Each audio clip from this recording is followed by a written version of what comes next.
자, 그럼 뉴욕 증시 한번 정리해보고 뉴욕 뉴스 증시보다 한번. 훨씬 중요한 뉴스부터 전해드리겠습니다. 훨씬 중요한 뉴스. 검토인데 네. 추석 이후에 개천절에 하루 껴있는 10월 2일이라고 있습니다. 네네. 징검다리 휴일로 임시공휴일을 지정하는 것을 검토하겠다. 아니 그거 뉴스예요? 뉴스죠. 저는 그렇게 알고 있는데. 김프로님 맘대로 그렇게 결정하시는 아 거예요? 그 얘기 있었어요. 그래서 저 그날 아니, 어제 저녁에 그러니까 추경호 경제부총리가 나와서 방송에 나와서 네. 검토하겠다 그랬는데 김프로님은 미리 알고 계셨군요. 기대 좀 하고 있습니다. 네. 근데 얘기 많이 나오는 거 보니까 거의 뭐 90% 이상 거의 된다고 봅니다. 쉴것 같아요. 네. 굉장히 기대 많이 하고 계신가 보네요. 저는 아주 가슴 설레는 뉴스였는데 그렇게 쉬면은 한 거의 일주 반 이렇게 쉬는 거. 아마 제가 철들고 제일 오래 쉬는 것 같은데. 네. 그래서 그래요? 그렇게 오랫동안 연장으로 쉰 적은 없는 것 같아요. 네. 네, 알겠습니다. 그럼 네. 뉴욕 증시 얘기 좀 많은 해보겠습니다. 기대를 하고 계신가 보네요. 그 구인 지표가 좀 약하게 나왔어요. 네. 그러다 보니까 좀 그 채권 금리가 하락세를 보였고 증시가 이제 상승하는 모습을 보였는데요.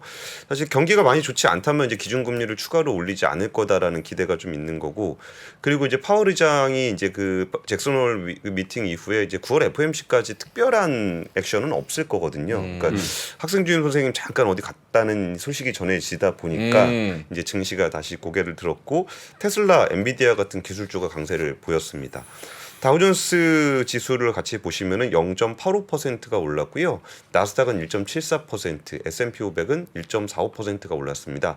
이게 모양을 보더라도 굉장히 좋죠. 장 초반부터 후반까지 쭉 올라가는 모습을 보이고 있고, 그렇네요. 이 기세를 그대로 이제 코스피가 좀 이어받았으면 좋겠습니다. 그리고 이제 어제 구인 규모가 나왔는데 구인 규모가 2년여 만에 최저 수준으로 하락을 했습니다. 민간 기업의 구인 건수가 880만 건으로 전월 대비 33만 8천 건 감소했는데요. 이게 그 지난 2021년 3월 이후에 가장 낮은 규모입니다. 그리고 이제 월스트리트저널에 집계한 시장 전망치가 950만 건이었거든요. 근데 880만 건, 그러니까 기대 예상치보다 훨씬 더 적게 나온 거죠. 그러니까 사람을 덜 구한다라는 얘기니까 노동시장 과열이 다소 완화된다라는 이야기입니다. 그 파월 의장이 잭슨 홀 미팅에서 이 얘기를 했었어요. 그러니까 노동시장 과열 완화가 지속되지 않는다는 증거가 나온다면 통화 정책의 반응을 요구할 것. 그러니까 이제 과열되지 않는다라고 한다면 금리 뭐 굳이 더 올릴 필요는 없다라는 건데, 지금 같이 한번 제가 그 구인 차트를 준비를 했는데 네. 많이 내려왔죠. 그렇네요. 그러니까 구인 건수가 지금 이렇게 사람을 구한다는 건데 그게 상당히 가파르게 내려오고 있는 것은 맞습니다. 근데 그 전 코로나19 이전하고 비교를 해보면은 그 지금도 굉장히 높은 수준이긴 해요. 그러니까 이게 그냥 어떤 구조적인 변화라는 이제 분석들도 좀 있고 해서 약간의 논란은 있지만 구인 건수가 감소를 했던 게 일단 시장에는 좀 긍정적인 영향을 미쳤습니다. 10년물 국채 금리는 이제 8bp 정도 하락해서 4.11% 근방으로 떨어졌고요. 4.11. 예, 2년물은 15bp, 그러니까 단기 금리가 훨씬 더 크게 하락하는 모습을 보였고, 엔비디아는 4%, 테슬라는 7% 주가가 올랐습니다. 첫 번째 뉴스는요, 내년 예산안이 어제 발표가 됐습니다. 그래서 656조 9천억 원인데 이게 액수로 보시면은 이제 규모가 워낙 크다 보니까 감이 잘 안 오실 것 같아서 이게 그 전년도, 그러니까 올해 예산보다 2.8% 정도 증가한 수준인데요. 이게 재정 통계를 잡은 기준으로 봤을 때 2005년 이후에 20년 만에 최소 증가폭입니다. 그러니까 이거를 두고서 뭐 그런 얘기들 보통 우리가 정치적으로 해석을 많이 하잖아요. 네. 그러니까 보수 정부는 좀 긴축 재정을 하고 진보 정부는 좀 이렇게 재정을 좀 풍족하게 쓰는 네. 그런 경향성에 대한 이야기를 하는데, 사실 그거보다는 우리나라 그 세수가 많이 안 부족합니다. 거쳐서.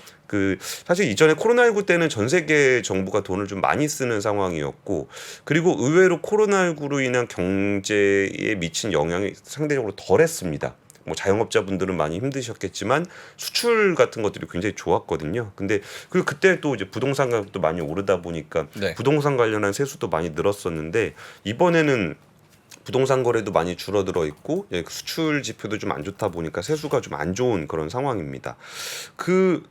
주변에서 느껴지는 것보다 저는 이게 어떤 경제 지표들을 보면은 이 경제 지표들 굉장히 안 좋은데 주변에서는 그렇게까지 경제가 안 좋다라는 느낌을 좀 덜 받는 느낌이 좀 있어요. 근데 이게 이제 올해 세수가 또 내년도 예산에 반영이 되는 거기 때문에 내년에는 조금 더 정부 지출이 줄어들면서 우리가 좀 느낄 수 있지 않을까라는 생각이 드는데 줄였음에도 불구하고 내년도 총 수입은 총 지출보다 45조 원이 부족합니다. 그러니까 적자 재정을 편성을 해야 되는 거예요. 국채 발행 늘린다는 얘기네요. 국채 발행 늘린다는 거죠. 그러니까 역대급으로 지출 그러니까 정부 예산을 이렇게 상승폭을 줄였음에도 불구하고 재정 적자가 더 늘어난다는 상황이고요. 그러면은 이제 관리재정 수지 적자가 이제 GDP 대비 3.9%까지 늘어나게 되는데 그러면 정부가 지금 추진하고 있는 재정준칙 한도라는 게 있어요. GDP의 3%를 웬만하면 넘지 말자라는 것을 좀 추진을 하고 있는데 내년도 적자는 3.9%까지 늘어나는 모양새가 됩니다. 그래서 추경호 경제부총리는 대폭 감소한 세수 여건에서에도 불구하고 내년도 재정수지 적자 악화를 최소화했다. 근데 뭐 최소화했다라고 이야기는 하고 있습니다. 그래서 총 지출은 이제 2.8% 늘어났는데 이게 사실 원래 예상했던 거는 한 4% 중반 정도까지는 늘어날 거라고 얘기가 네. 좀 있었어요. 근데 2%포인트 정도 낮은 수준입니다. 그리고 이제 그러면 이제 조금 더 세부적인 내역들을 보시면은 근데 여기서 우리가 좀 중요하게 생각해야 되는 부분은 그 내년도는 사실상 긴축 재정입니다. 네. 그러면은 어디가 줄어드는 것과 뭐 좀 투자를 하시는 분들 입장에서는 어느 파트를 늘리는지 어디가 그래도 늘어났나? 예. 근데 원래 좀 잔인한 얘기지만 그 뭔가 돈이 줄어들게 되면은 약한 고리부터 좀 무너집니다. 그러면서 또 이제 그 경쟁력이 있는 쪽은 좀 더 힘을 갖게 되는 경향을 보이거든요. 그러니까 정부도 예산이 좀 부족하게 되면은 힘을 실어줘야 되는 쪽으로 좀 예산을 좀 몰아주는 경향이 있는데 뭐 대표적으로 그 R&D 예산 같은 경우에 같이 보시면은 그러니까 R&D 예산을 많이 줄였다라는 얘기를 들으셨을 건데 이거는 총지출이고요. 네. 좀 다음에 그 R&D 쪽을 같이 보시면은 그 인공지능, 바이오, 사이버 보안, 디지털 이 4대 첨단 서비스 분야의 예산이 4조 4천억 원대로 늘립니다. 올해보다 한 22% 정도 증액된다라는 건데 지금 보시는 요 파트가 정부에서 이제 우리나라 미래 기술로 좀 전체 예산을 줄였음에도 불구하고 좀 늘리려는 부분이에요. 어제 테마 중에 제일 돋보였던 게 양자였거든요. 양자. 컴퓨터. 네? 양자가 저기 들어가 있네. 인공지능도. 2차 전지 뭐 좋은 거야 뭐 다 아는 거고요. 네. 양자가 눈에 띄는 거죠. 첨단 바이오. 예, 이게 과학기술부의 보도 자료에 보면 나오는 내용인데요. 그러니까 투자하시는 분들이 좀 참고하시면 좋을 것 같다라는 생각이 들었던 거는 지금 내가 투자하고 있는 산업이 어떤 방식으로 발전해 나갈 것인지에 대한 로드맵이 되게 잘 그려져 있어요. 그리고 예를 들어서 뭐 2차 전지다라고 했을 때 뭐 히토류 비중을 낮춘 코발트를 좀 낮춘 고만감 배터리 기술 그리고 하이니켈 양극재, 실리콘계 음극재 개발 뭐 이런 것들이 이제 미래 기술 차원에서 이렇게 준비를 좀 지원을 하겠다라는 부분인데 이런 부분들에 대해서 이제 기업들이 여기에 대한 성과들을 낸다 그러면은 아 우리나라 배터리 산업의 경쟁력이 좀 높아지겠구나 그러면은 이제 뭐 주식 투자 관점에서 보면은 좀 더 안정적인 성장을 이어갈 수 있겠구나라고 보실 수 있을 것 같고요. 또 리튬을 대체하는 나트륨 전지 같은 경우도 이제 중국이 보통 이 얘기를 많이 하는데 우리나라도 이제 나트륨 이온 전지 관련한 제조 기술 개발에 좀 투자를 좀 하겠다라고 하는데 이 부분은 정부가 단순하게 돈을 늘린다라는 개념보다는 배터리 3사의 수요 기반 초기 실증 그러니까 이제 배터리 회사들이 우리가 이거를 연구를 하고 싶어요라는 어떤 수요를 보여줬고 네. 여기에 정부 재정이 좀 지원되는 그런 성격입니다. 그리고 부동산 파트 저출산 파트에서는 내년 3월부터 신생아 출산 가구 대상 그 공공분양주택 특별 공급이 됩니다. 그래서 이제 아이를 출산한 가구라면은 부부 연소득이 1억 원이 넘더라도 특례 저리 대출 받을 수 있고요. 여기 또 특공으로 먼저 아파트 분양 받을 수 있도록 해주기로 했습니다. 그리고 뭐 몇 가지 뭐 내용들을 보면은 그 군인 월급 군인 월급. 네, 병장 기준 130만 원에서 165만 원으로 인상을 하게 되고요. 그리고 이거는 좀 이렇게 사회적인 영향을 좀 받은 것 같은데 그 새만금 이번에 잼버리 때문에 좀 논란이 좀 많이 빚어졌었잖아요. 여기에 당초에 정했던 예산 중에 77.6%를 줄이기로 했습니다. 새만금 SOC 예산 이런 것들도 좀 눈에 띄는 항목이 있었고, 그리고 이제 공무원 임금을 2.5% 인상을 하기로 했는데 이거는 그 민간의 최저임금 인상폭에 맞췄습니다. 근데 이것도 그 뭐 저도 이번에 이거 보도자료 보면서 좀 알게 된 건데 네. 그 공무원 임금이 2021년에 0.9%, 2022년과 올해 1.4%, 1.7% 올렸대요. 그러니까 뭐 사실 공무원들이 좀 열심히 일을 해야 되는데 임금 인상폭이 최저임금보다 좀 낮았다는 게 근데 그것도 인상률이 그렇게 낮으면은 예를 들면 뭐 금융권이나 뭐 대기업은 사실 신입사원 초임이 뭐 4, 5천부터 시작하잖아요. 예. 거기서 뭐 과장 대리 과장 되면 이렇게 올라가면서 거기서 4, 5, 뭐 2%하고 워낙 낮은 스타트가 데서. 낮은 데다가 0. 몇 %, 1. 몇 % 올리니까 예. 요즘 그 노량진에 공무원 시험 한산하대요. 요새 한산하대요. 네. 예. 전환길 강사 요즘 수강생이 워낙 거의 많이 그분은 워낙 일타니까 뭐 다치고 네. 하여튼 그런가 봐요. 네. 뭐 이미 하고 계신 분들도 뭐 나와서 다른 거 한다고 하는 그런 네, 아, 그리고 아까 그 뭐 병장 월급이 얼마나 그랬죠? 130만 원. 그 제가 최근에 들은 건데 예. 그게 이제 씀씀이는 좀 제한되잖아요. 휴가를 가해 쓰고 뭐 물론 PX 같은 데 쓸 수도 있지만 야 그거 노리는 또 리딩방이 있다는 거예요. 아 나 그 얘기 듣고 완전 뚜껑 열려가지고 병장 월급을 노리는 아니 군인 리딩방이. 그게 왜냐면 그것도 차곡차곡 쌓으면 꽤 되니까 그걸 어떻게 또 해가지고 해먹으려는 그런 사기꾼들이 많대요. 적립식으로. 아 그 그거는 좀 심각한데요. 아니 그렇게 한 사람들은 군법에 넘겨야 되는 거 아니야? 와 진짜. 그래서 일단 그 예산안에 대해서는 두 가지, 뭐 투자 관점에서 보시면 두 가지 보시면 좋을 것 같은데, 매크로적인 측면에서 정부 지출이 이제 민간에다가 뭔가 그 어떤 지원을 해주는 쪽은 아니게 될 것 같다. 매크로적인 측면에서는. 그리고 이제 개별 산업 쪽으로는 뭐 어느 산업을 중점적으로 지원을 하는지를 좀 보면 좋을 것 같다라는 말씀을 좀 드리고요. 이게 좀 저런 부분들은 있습니다. 이게 그 예전에 박병창 이사님이 한번 주셨던 말씀인데, 네. 그러니까 예를 들어서 미국이라든지 뭐 이런 나라들이 뭐 이런 산업 정책을 발표하면은 전 세계적으로 관심을 받고 이제 시장에서 또 반응을 해요. 근데 우리나라 정부가 발표하는 이런 정책들은 좀 상대적으로 좀 덜 반영하는 경향이 좀 있는데, 근데 사실 그렇게 지원받는 섹터들은 그 실제로 조금 시간이 지나고 보면 발전을 꽤 하거든요. 그래서 투자하실 때도 좀 참고를 하시면 좋을 것 같은데 내용이 너무 많아서 이거 뭐 따로 좀 설명 좀 해주시면 좋을 것 같아요. 시간을 내서 예산.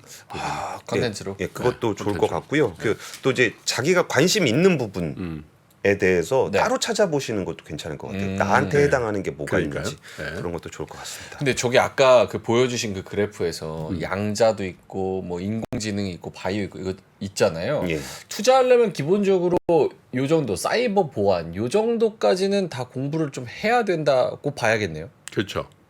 네. 양자 읽어봐도 뭔 말인지 모르겠던데. 와 이런 거는 공부를 꼭 해야 된다. 예. 근데 꼭 공부하는 개념도 개념인데 그러니까 양자 자체를 알아야 된다라는 것도 있겠지만, 그러니까 뉴스플로우를 읽으려면 좀 단어 정도는 알아야 되잖아요. 네. 그러면 여기에 이제 로드맵 같은 게 있어요. 그러니까 이 기술을 어떻게 개발해 하겠다. 나갈 것이다. 그러면은 그게 진행되는 모습들을 좀 보시면 좋을 네. 것 같습니다. 두 번째 뉴스는요. 이거는 그 도요타의 그 일본 14개 공장이 모두 가동 중단이 됐다는 소식이에요. 갑자기 웬일이에요? 전 라인이? 전 라인이.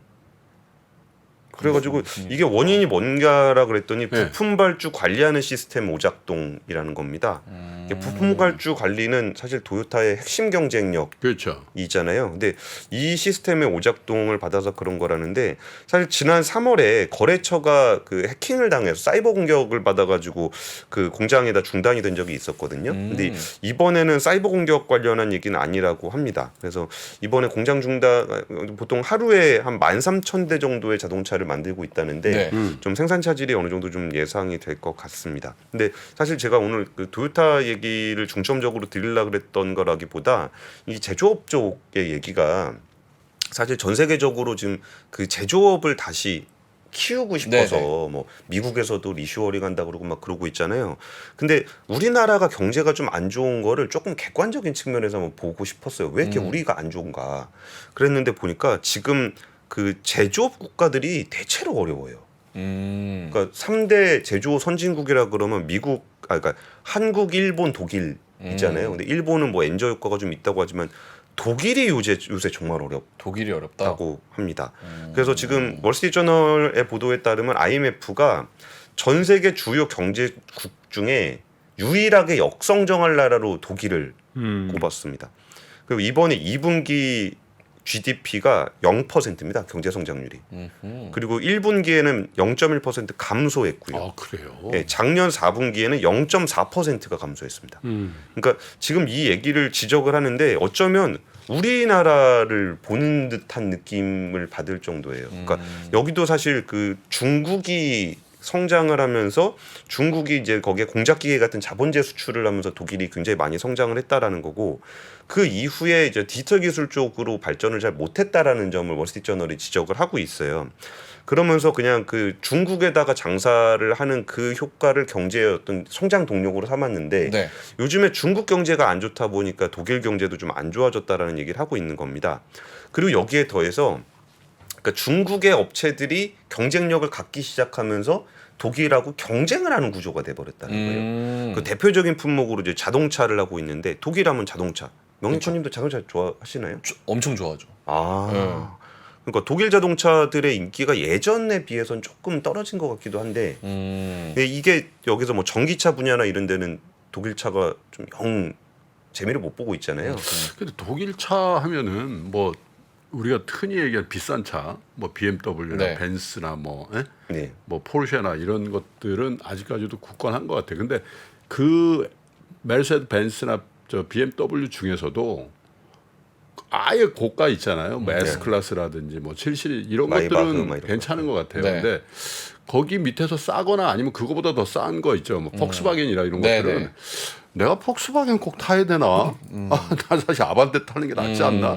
그래서 사실 그 하부 구조들 있잖아요. 중저가권 그 독일 차에 대한 메리트가 별로 없는 것 같아요. 그냥 그 브랜드에 대한 건 아직도 뭐 돈 많은 사람들이 좀 남아 있는 것 같은데 그거를 중국의 전기차가 뚫고 들어가고 있는 거로 봐야죠. 그렇죠. 이제 그 또 여기서 좀 성장하는 분야가 전기차인데 뭐 독일 자동차 중에 전기차 떠오르는 거 별로 없죠. 없잖아요. 그렇죠. 그러니까 이런 부분들에서 좀 변화를 잘 못했다라는 거고 이거는 그냥 기사 나온 거의 얘기입니다. 그러니까 독일 얘기입니다. 한국 얘기 아닙니다. 네. 그 공공 부분의 투자 위축으로 사회 기반 시설이 노후화됐고 뿌리 깊은 관료주의와 비효율, 과도한 규제가 정부가 기업을 발목을 잡는 것이 문제다. 그러면서 정부가 팩스에 의존하고 있는 것이 전국적인 농단거리가 됐다. 저출산 고령화로 인한 노동력 부족이 경제적으로 어렵다. 정치적으로 여러 조각으로 갈려 한 목소리를 내지 못하면서 여기서 그 정책적인 판단들에 대한 이견을 좁히지 못해 강한 추진력을 보이고 있지 못하다. 이게 독일에 대한 진단입니다. 일본 얘기인 줄 알았네. 팩스 얘기 나오니까. 그렇죠.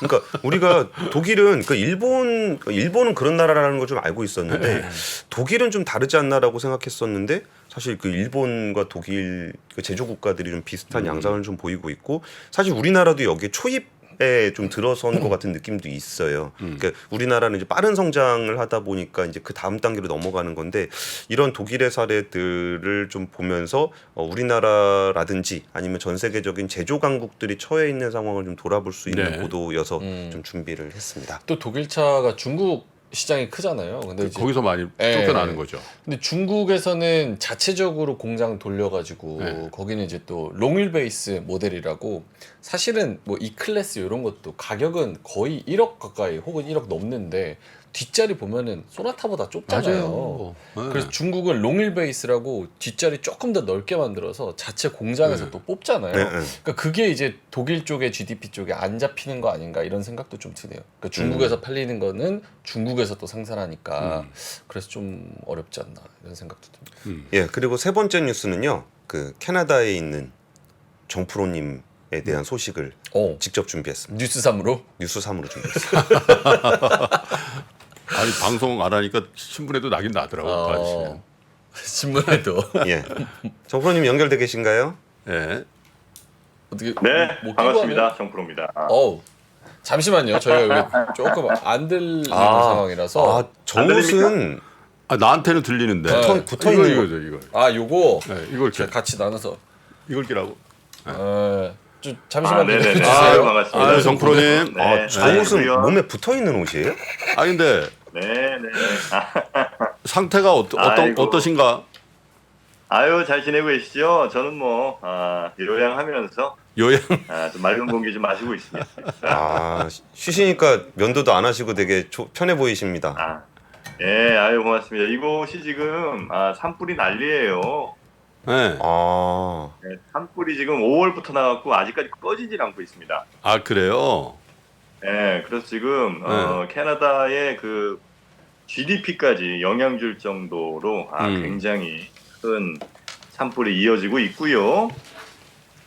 그래서 말입니다. 3프로 TV 아니겠습니까? 예. 예, 그 캐나다 중앙은행이 금리를 동결할 것으로 지금 예측이 나오고 있습니다. 아, 산불 때문에? 예, 요런 소식은 아마 정프로 아님 전해드리기 어려울 텐데요. 아, 오랜만에 연결한다고 짜내고 계시는 것 같네요. 눈은 좀 어떠세요? 되게 오랜만에 아유, 고맙습니다. 일 시작하면서 몇 년 만에 이게 쉬시는 거예요? 제가 한 6, 7년 만에 처음 이렇게 좀 쉬는 것 같아요. 그래갖고 어쨌든 좀 쉼표가 좀 필요하다. 이런 생각이 좀 들기도 하고 워낙 이제 또 상태가 좀 안 좋아갖고 네. 조금 이게 좀 쉬는 게 필요하다는 이제 전문가의 진단이 좀 있어갖고 그래서 조금 쉬고 있습니다. 네.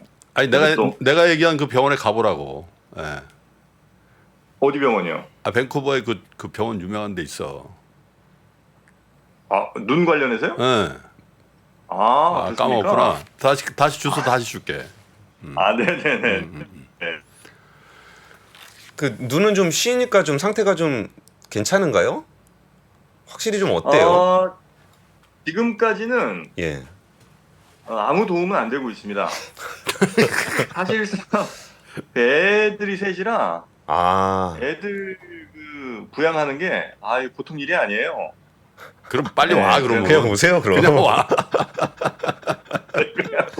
차라리 한국이 채팅창에서는 편하다. 넷째를 기대하시는 분들도 계시던데 시청자분이. 저희가 또 그 미래의 셋 광고를 또 받고 있지 않습니까? 미래의 셋. 네, 미래의 넷으로 이제. 미래의 넷으로. 네, 준비해봐야죠. 네, 충분히 2주 정도면 시간이 된다 이렇게 판단하고 있습니다. 아니, 내가 보니까 이미 됐을지도 몰라. 네.